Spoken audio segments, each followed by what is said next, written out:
Welcome to our webinar, AppleChat Healthcare, our regular webinar series on nurse recruitment.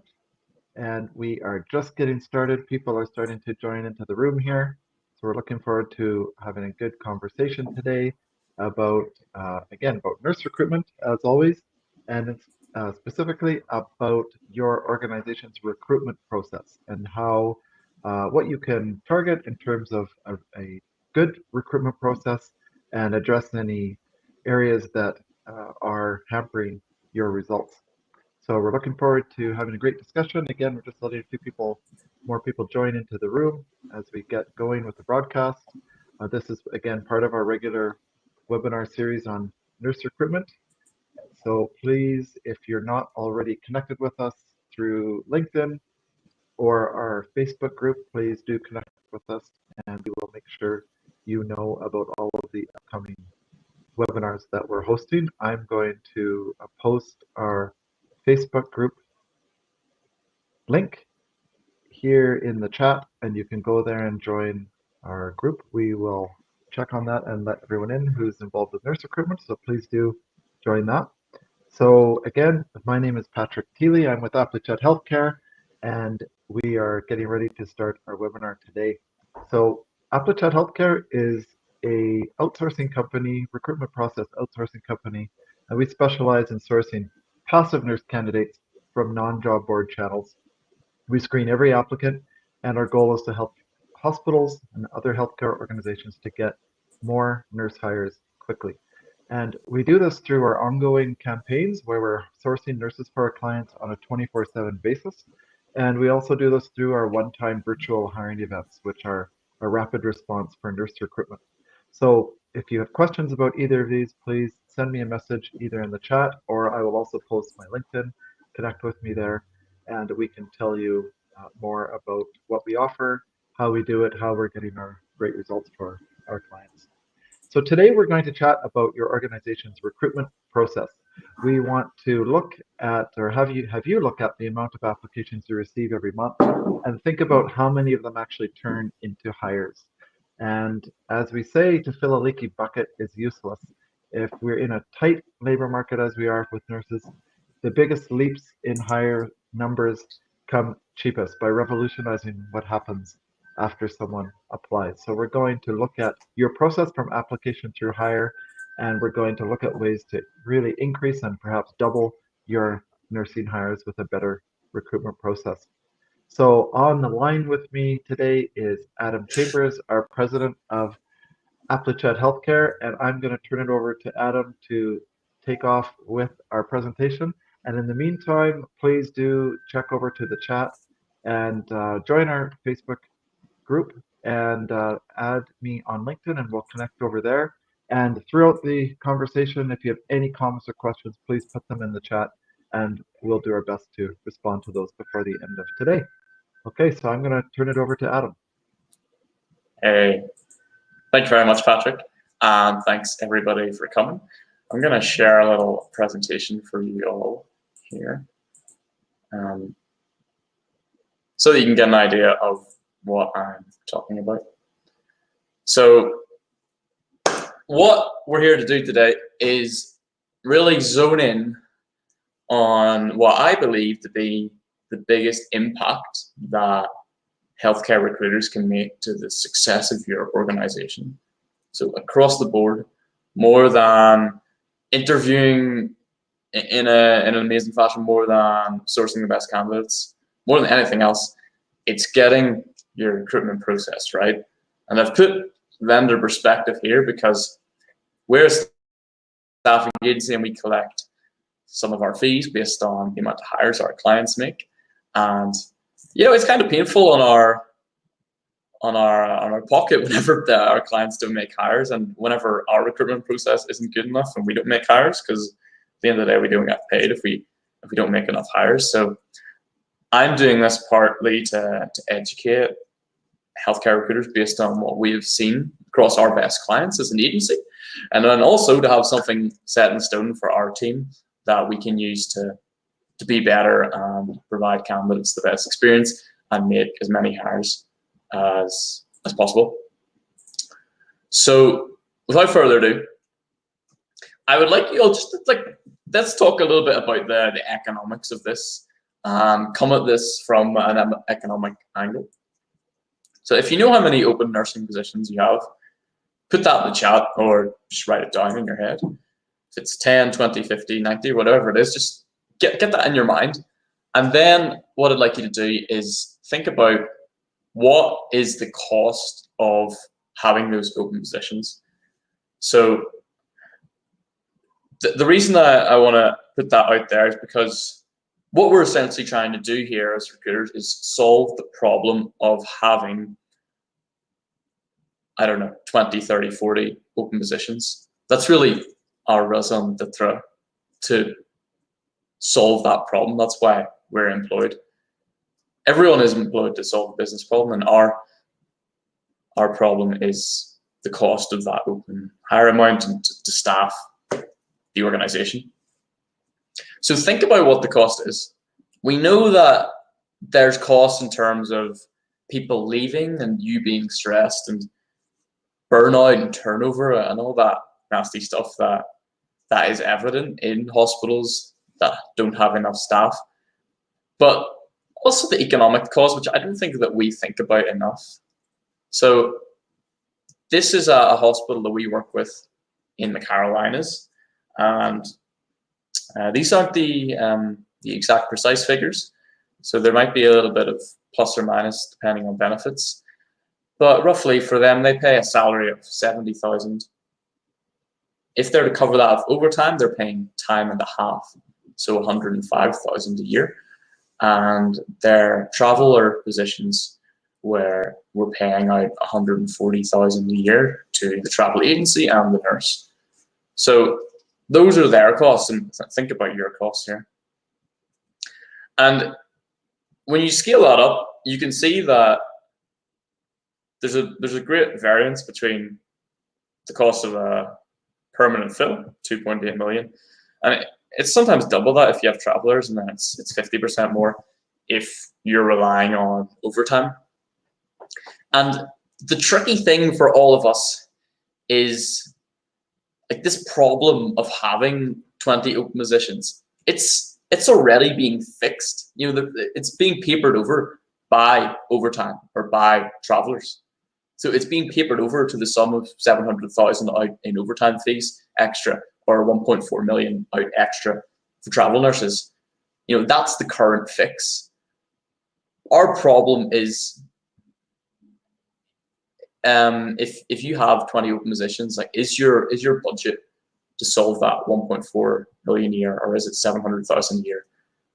If it is, let me know and I'll come and work with you, because that's amazing. But most of us aren't given nearly an equal amount of budget to go out and solve the problem of having that bulk of openings compared to what is currently being allocated to the fix.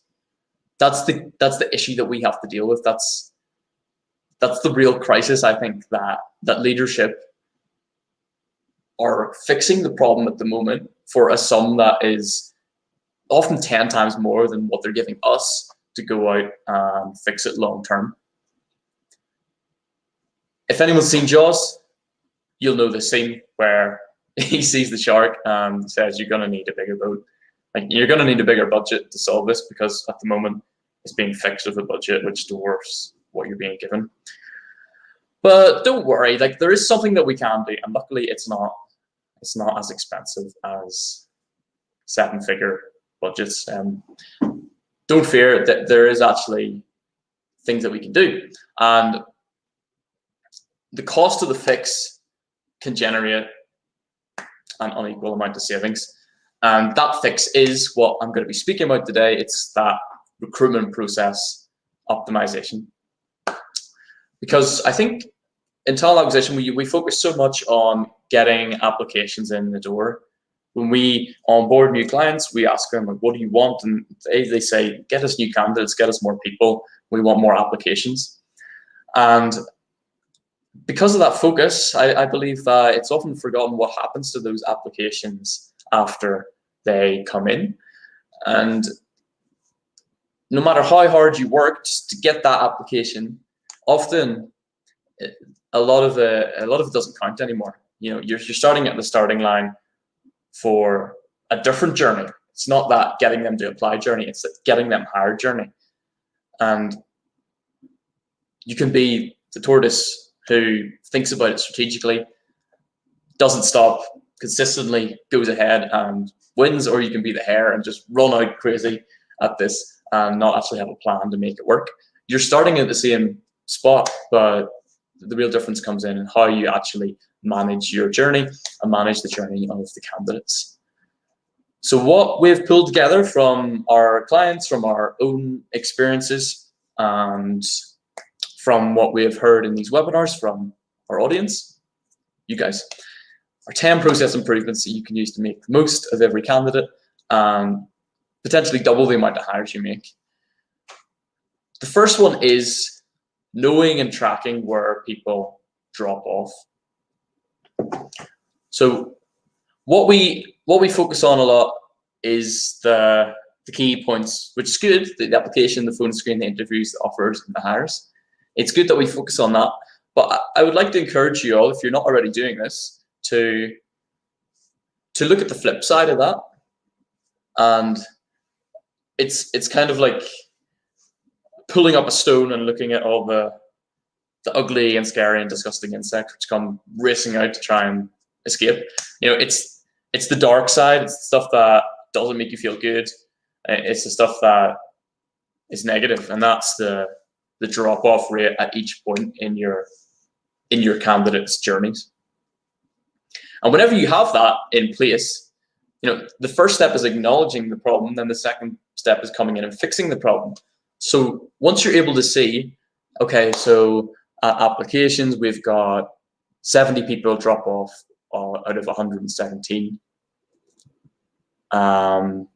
At offers to hires, we've got 7 drop off.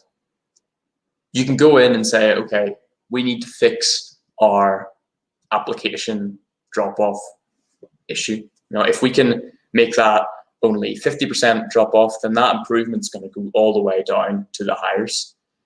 So my first recommendation is I urge you all to take what you have at the moment in terms of your numbers and applications, phone screens, interviews, etc., and then add in columns which show the drop off at each point, so that you've identified what the issue is. Then you can come in and find solutions to fix it. Leading on to that, you know, this is usually where most people drop off because it's the top of what we would call the funnel. So you know, like a funnel of water or whatever. It's shaped like this, where you get more people at the top than come out at the bottom. And every organization pretty much has people drop off in highest quantities from applications to phone screens. And the biggest reason we have identified with our clients is the time that it takes to reach out to that person. Because as we've mentioned many times before, with hundreds of thousands of nursing jobs out there, which our candidates can choose from, especially with the rise of travel nursing, they've got so many options. And with time drops the likelihood of them picking you. And that's really because of competition. So if you imagine the nurse is applied to you and 3 other organizations, it's somewhat like an hourglass. So 4 hourglasses, they're all turned around, and then the organization that can reach out to that nurse before their hourglass gets more fill than the other is going to be the one that makes that first impression for them, and the one that is top of their mind, and the one that can then move them through their process first. And speed really is the name of the game. So set a target time for your organization. Say, we'll reach out to our new candidates within 12 hours, 6 hours. I think 1 to 2 hours, if you can do that, is optimal. Once you have that target in place, then even if you're missing it consistently, you'll realize that you are, and that you realize that you need to do something. And you'll have in place an idea that, well, you'll have in the minds of your team that like this is something that is important. So because we're tracking it, it's important that we reach out to people within good time. And also, if you're a leader and you have a team of say 6 or 7, I'm sorry to break it to you, but there is going to be 1 or 2 people that are reaching out several hours longer than the top performers. And that's something that you need to identify and help coach them and train them to make sure that they are hitting the target as well. Next, it's the follow-up schedule. So if we go back to our application drop-off, the thing about this is that the first time you reach out, they might be busy. It doesn't mean they don't like you anymore. It doesn't mean they've got a new job. It just means they're busy. We've seen so many excuses from no signal, my daughter was sick, had to take my dog to the vet, any just under the sun you can think of. People won't necessarily reach out to you after you call them, after they see an unknown number or after they see a voicemail or even a text. You have to set a follow-up schedule for them. And again, this is something that if you have a team of people, it probably won't be happening consistently across the team because everyone gets distracted and everyone is moving on to the next application. And if you don't have it written down and codified that, say, in 24 hours, upon receipt of that application, we'll call, text, and email. After 24 hours, we'll call, text, voicemail. 72 hours, we'll voicemail and text. If you don't have that written down, then people are going to do what they want. And it will be harder for you to ensure that there's uniformity in the amount of touch points that a candidate gets from you after they've applied. And with that, you're creating cracks that people can fall through in your process. So putting this in place and putting the target call time in place, that's creating your pottery, which is smooth. It doesn't let water run out, doesn't let candidates fall through. If you're not doing that, you have what we spoke about earlier, the leaky bucket. So at the very least, give yourself a chance. Create that, I don't know the opposite of porous, I've forgotten it.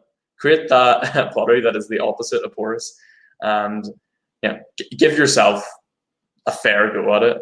Don't shoot yourself in the foot by not even having targets on how many times you reach out to people or how soon you do it as well. What I'd like to move on to now is a point for recruiters, and that's to sell yourself. So going back to acknowledging the issue, imagine that there are 3 or 4 other people like you 10 miles away, sat in their home or in their hospital trying to reach that nurse. You've got competition there. So whenever it comes to recruitment, we all know that it's heavily dependent on relationships between candidates and us, and then you, recruiters and hiring managers, and the candidate and the hiring manager. And because we're not dealing with robots, we're dealing with nurses who are very perceptible people. They're around people all day. We have to acknowledge that, and we have to present ourselves as people that they will want to trust, know about us and like us ultimately. So whenever you speak to candidates, I would encourage you to think about these points. So the first one is, are you interesting?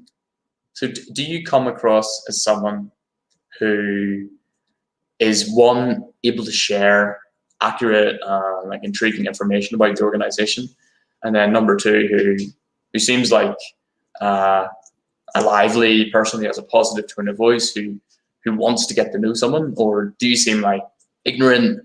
Do you seem that you're just doing this because you have to and you don't want to? What are you sounding like, and are you coming across as interesting? Because you have 15 seconds to make that impression on the phone, and if you don't make a good one, then again, you're not giving yourself a chance to win this race. Secondly, are you interested in them? So ask yourself, am I asking them deep enough questions that really dig into their ability to do the job, that dig into their interests and reasons for applying to the job? Or am I just reading off a script and doing screening questions? Finally, ask yourself, are you real? So do you come across as a genuine person that's being transparent and that is going to want to get them the best job for them? Or are you just doing this because you have to? Or even worse, you're doing this because you have a massive list of openings and you're just so stressed that you need to put anyone in them. So think about that when you're on the calls. Are you interesting? Are you interested? And are you coming across as real? Think about this before we move on to point 5. Think about what do you remember about the last nurse you spoke to as a recruiter. And what I'd like to do is then flip that around and get you to think, what would they remember about you? And this is really the approach that we have found to be working best amongst our clients. It's whenever they go into those calls with the intention of embedding themselves in that candidate's memory and brain by being interested and real, and by not necessarily being a charismatic or standout person, which of course is good, but asking them things which make them remember how you made them feel or made them think about themselves in a different way. So questions which really dug into their motivations and made them realize why they're doing nursing, first of all. Things like that, which awaken something inside them and really appeal to their inner desires and wants. So we're at the halfway point. I'm just gonna see if anybody has any comments. We'll see we've got 20 people here, so it's good to see you all. If you want to add anything to what I've been saying, like if you find any good changes in your own recruitment process, then post them in the comments and we'll pick them up at the end of the conversation. Okay. So what I'd like to do now is talk a little bit about point number 5. Point number 5 is kind of, it's one of the most crucial points to making everything work, which I'm speaking about. And that is standard operating procedures. Okay. So whenever I talk about standard operating procedures, I mean writing down how we do things here and then codifying those so everyone's singing from the same hymn sheet. So I'm going to pull that up for you now. It's really simple. This is an example. It's just saying, hello recruiters, this is the framework that you should use whenever you make a call. As simple as that. The simple things are the best things. And what this does is it ensures that the key points are being hit whenever you're having these conversations with the nurses. So you can see here that we have inserted, in this example, an introduction, telling them about the position, discovering what they want, screening questions, and then submitting them. And here we've got the key points of the pay, the bonus, the culture, and the facilities. Not everybody is going to remember to cover all these key points at the same time, but you should have realized as an organization what actually appeals to your candidates and what makes them want to work with you. And if you've realized that, then surely you should be doing everything possible to make sure that it's being communicated. That's why this is so important. So standing operating procedures can look like this, where it's a framework for a call. You can see it's nothing like a script. It's just showing the recruiters that you should cover each of these points. Or it can look like a longer Word doc style format, which I can show you later, where it's like you do this, if this happens, then you do this, and then you do this, and you do this. It's step by step. But having these in place, having the procedures in place, ensures that what you've recognized to be the best input to get your desired outputs is what your organization is optimizing for and what it's pushing for. Not going to be followed 100% of the time, but again, you're making it live in the team's head, and you're making them realize that it is important and it is something they should be doing, and you're well on your way to making sure that it happens.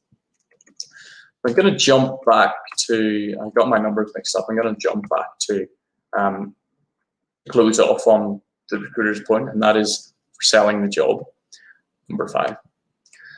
So whenever you're selling the job, a couple of quick points here.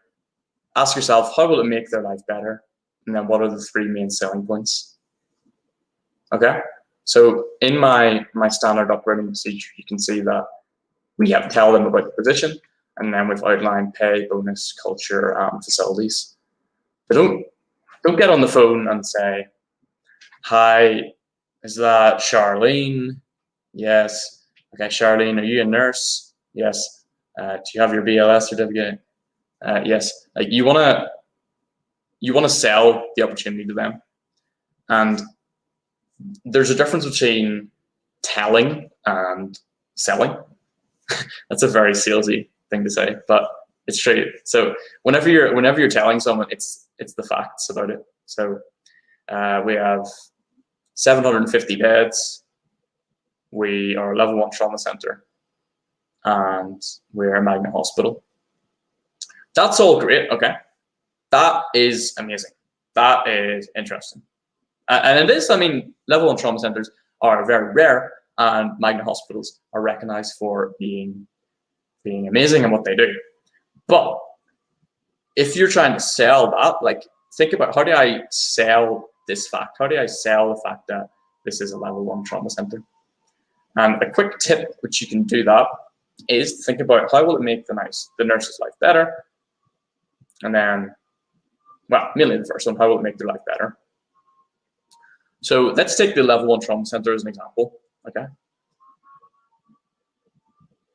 how will it make a nurse's life better? Well, you need to know a little bit about what the nurse's life is like now. So you're going to get an application for that nurse, so you will have information about them. So look at it. At the very least, it's going to say their years of experience and their specialty, I would hope. So think about, how does the fact that we're a level 1 trauma center benefit a nurse who has X amount of years experience, say 7 years experience in ICU. Then whenever you're speaking, you can rephrase from telling them the fact about your organization to selling it in a way that's relevant to them and shows how it's going to make their life better. So start it out by saying, I'm bringing this job to you, specifically you. Yeah, you over there, you individual, unique, amazing person, because I'm bringing this job to you because I see you have 7 years experience in a community hospital ICU. I thought that you would be a great match for this because we're a level 1 trauma center and our ICU is decked out with the most updated technology. We have the best advancement opportunities, and I think it would be a really good place to bring your career in critical care to the next level. So what I'm doing there is I'm taking the fact about them and taking the fact about this, and then I'm selling to them based on the parallels and the conversions.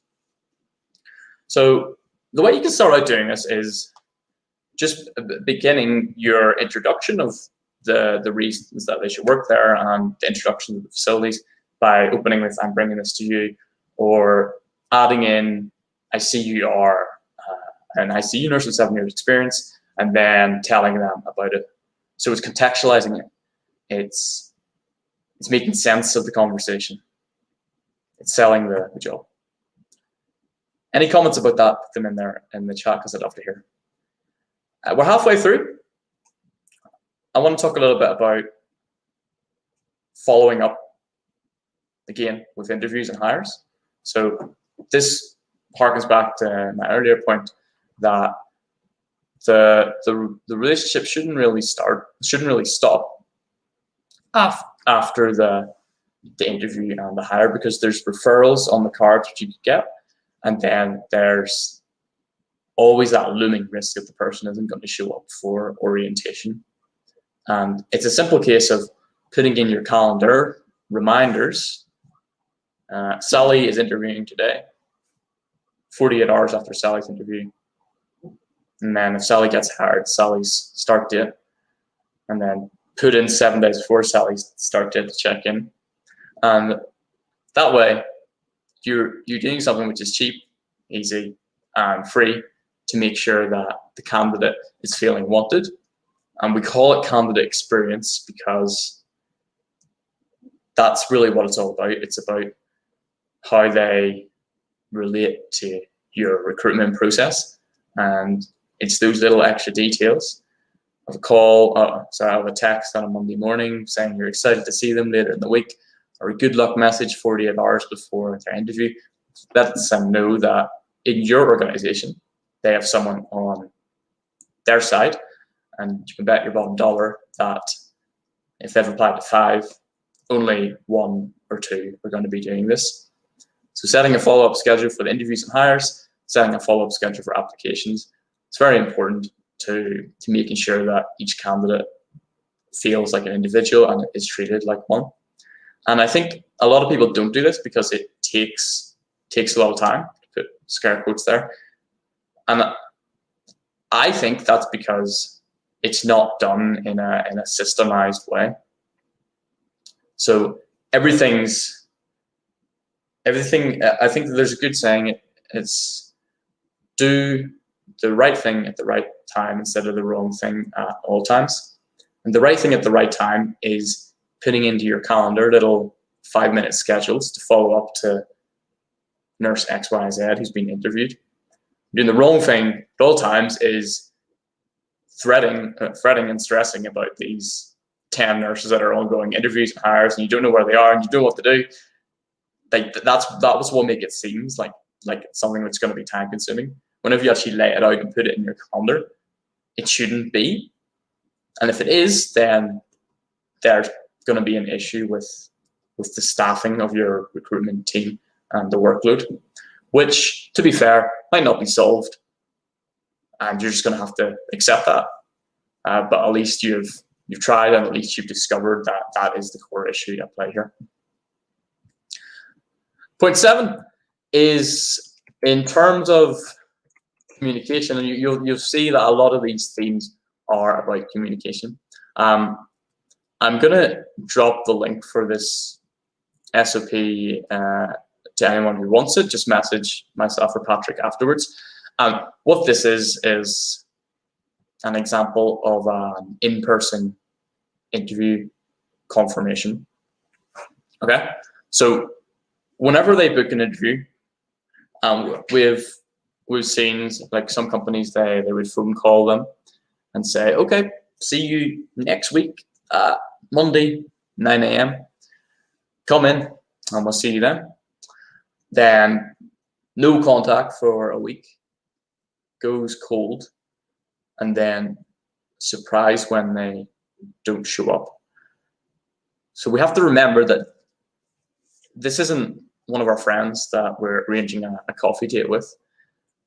This is an in-demand nurse who has 3 or 4 other people hitting her up at the same time.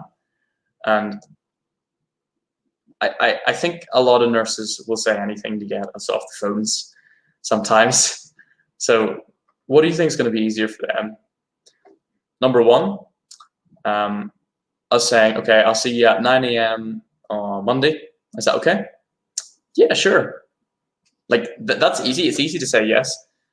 It's hard for them to no-show on you if a day later you tell them how excited you are to see them and you ask them a question about what they're looking forward to, or you ask them, or you tell them what they are required to bring, or you tell them about who is looking forward to see them. And that's why we've come up with a basic template here that makes sure that whenever someone is booked in for an interview, they get an email which covers the important points about the organization, the facility, the date and time, and the link to the job, and tells them what to expect. So you can see this is an example of a standard operating procedure, an SOP. We've put in the trigger, So you booked an in-person email, and then we've put in what we would say to them. So let us know if you'd like to have a look at this. Here is an example that will make the nurse feel like this is a professional organization, that this is somebody who's caring about me, without you having to spend a lot of time writing it up, because you have a template and you can template your locations, arrival instructions, and you just have to edit a few names and dates and numbers. So communicate, but don't write it from scratch every time. Use something like this where you have templates for invited to interview, offer template, etc., etc. Next, so we just have two more, is recording and auditing their recruiter calls. So this goes back to that theme of not knowing what everyone in a team of 6 or 7 is going to be doing, if they're going to be singing from the same hymn sheet, if they're going to be performing to an optimal way. And the fact that we have the technology to do this and the ability to record our calls is unique in the lifespan of mankind. Like, we have a rare opportunity here to be able to be introspective and to be able to reflect upon how we are as professionals, and to see where we're going wrong and to see how to improve. And so few organizations are doing this, where you simply you're using an online telephone system. So we're using something called Twilio, Twilio, to make our calls. And then after the call, we would go in and sit down with our recruiter to check that they're hitting all the key points in our call framework, giving them training and coaching on how to get better. So by recording and auditing your calls, it gives you a really good perspective on what are we doing now and what do we need to improve, which is really invaluable, instead of relying on just opinion and asking someone, how's your calls going, or nurses interested in your calls, or record the calls, and then you'll have that cold hard data, which is so key to improving your processes. Last one for now, because I touched upon standard operating procedures. If you're working with a vendor, and we pretty much everyone is, because you're using Indeed or a similar job board, really maximize that partnership. If you're paying someone thousands of dollars a month, it's important that you are being really upfront and communicating with them what exactly you need, what they're doing wrong, and then asking them how they can help you make things better. So we have a great client, multiple assisted living facilities. They're consistently asking us, what more can we do? What do we need to improve? And I think that if you're not doing that with the vendors that you work with, and you're expecting them to plant some magic beans and grow the beanstalk that you can climb up, then you're not maximizing the relationship. You need to be taking advantage of their skills. Like, if you work in one hospital, they work with 10, 100, 1,000. Using their support forums, if it's a job board, using their support portal, if it's a job board, to find out how can I get the most out of this. Contacting your customer success manager or account manager and asking them, what more can we do in our process? Actions like that shouldn't cost a penny extra, and will give you the insights and the advice that you need to improve. Because that's really what this whole thing is about. It's about the fact that we've been given seemingly unassailable problem of solving 50 open positions with 1/10 of the budget that what is being used to currently fix it and plug that gap. And we're not going to do it alone. We're not going to be able to do it without help. So use those vendors that you work with, and use each other. Join our Facebook group to network and connect with similar recruiters on LinkedIn. If you want to review this with us, then send Patrick a message.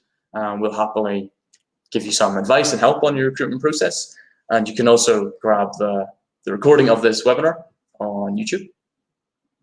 I'm going to stop sharing my screen and hand it over to Patrick.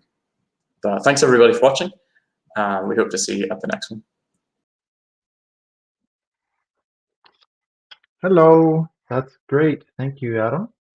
I think that's lots of really useful information that everyone will be able to at least think about for their organization and analyze whether or not they're taking all those steps, and piece by piece they can think about whether there is something that they can change, really actionable steps that they can implement into their systems and try and get a better result, better rate of return on those applications that are coming in. So that's great. If anyone does have any other comments or questions, please put those in the chat and we can still try to get to those in the next couple minutes. I will remind you again also that we have the Facebook group where we have lots of opportunities for a conversation and sharing of information among other recruiters. So please join the Facebook group. I had put that in the chat earlier. You'll see the link to the Facebook chat. Also had shared my LinkedIn if you would like to have hear more about what we're doing at Applicant Healthcare to help our clients get more nurses faster from passive nurses from outside of job boards. Connect with me and let me know about that, and we can follow up and have a conversation. And we look forward to having that continue. And also, we will make sure you know about all the webinars that we have coming up down the road as well. We continue to do these on a regular basis. A couple of weeks ago, we held a webinar about our virtual hiring events for nurses, and that was a very popular, got a lot of response out of that. So if anyone wants to see that, or again, talk about that service, please let me know that as well. So I don't have any other questions coming into the chat right now. Just watching for that. And Adam, if you have any other comments, we can close that off and let people go and get ready for the next one. No, he's shaking his head no. Okay, so thanks everyone. Thanks for your time. Thanks for your interest. Please do let me know also about if you'd like the standard operating procedure that Adam had presented. If you'd like that link, I can send that to you. Again, just check my LinkedIn in the chat and you can find me there and we can share that link and connect with us in Facebook and in our AppleChat page on LinkedIn as well. And we look forward to seeing you at a future webinar. Thanks again, everyone. See you soon.